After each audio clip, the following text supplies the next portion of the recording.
Profesyen perancangan bandar telah melalui satu evolusi, bermula dengan bandar taban pertama di Malaysia dan Asia iaitu Kuala Kubu Baru sehinggalah kepada perancangan bandaraya pintar. Pada 18 Januari 1921, Charles Compton Ridge telah dilantik sebagai pegawai perancang bandar kerajaan yang pertama bagi negeri-negeri Melayu bersekutu. Kini, setelah 100 tahun, profesyen ini dilihat memainkan peranan besar dalam menyumbangkan pembangunan bandar dan desa di Malaysia. Georgetown sememangnya unik, sebuah bandaraya yang menyimpan 1001 rahsia pusaka seni warisan peradaban kuno 100 tahun yang lampau.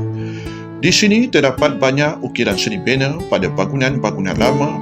Reka bentuk ini terhasil daripada pertembungan budaya timur dunia dan barat melalui Selat Melaka di zaman pemerintahan British pada kurun ke-19, sekaligus menjadi nadi penting sebagai pusat ekonomi serantau pada ketika itu.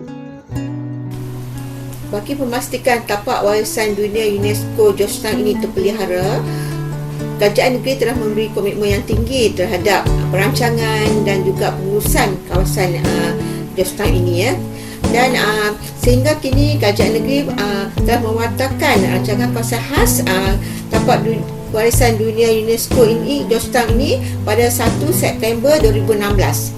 Ini adalah warisan kita, satu warisan negeri Pulau Pinang yang diiktirafkan oleh seluruh dunia, termasuk UNESCO. Dan saya gembira untuk lihat Pulau Pinang diiktirafkan juga sebagai tempat yang ketiga terbaik untuk kita bersama.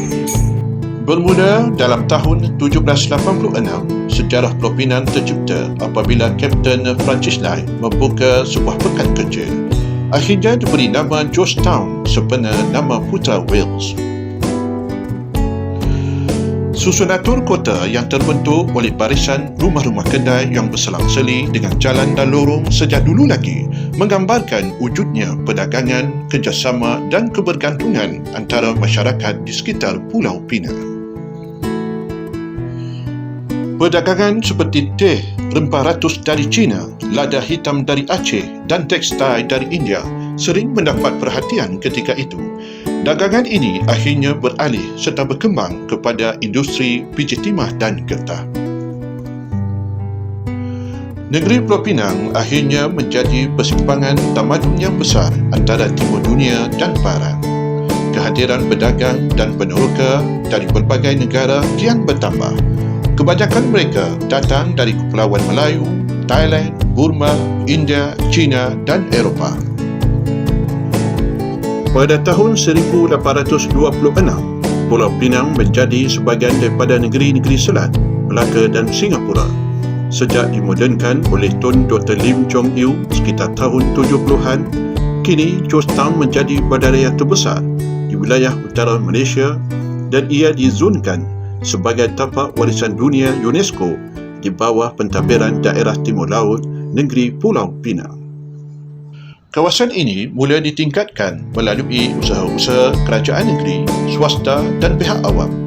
Bangunan-bangunan lama di Georgetown mula diteliti dan dikenal pasti serta mendapati sebanyak 5,422 buah bangunan terdapat di sekitar kawasan bandar ini. Di negeri Pulau Pinang, salah satu tugas utama saya ialah menyeras tapak warisan dunia Georgetown yang mana dari segi pengiktirafannya tapak warisan dunia ni dia berkembang Georgetown dengan Melaka. Sama juga dengan Melaka, tapak warisan dunia Georgetown ni dia ada core zone dan ada buffer zone. Dalam core zone itulah sebenarnya ada apa yang disebut sebagai outstanding universal value.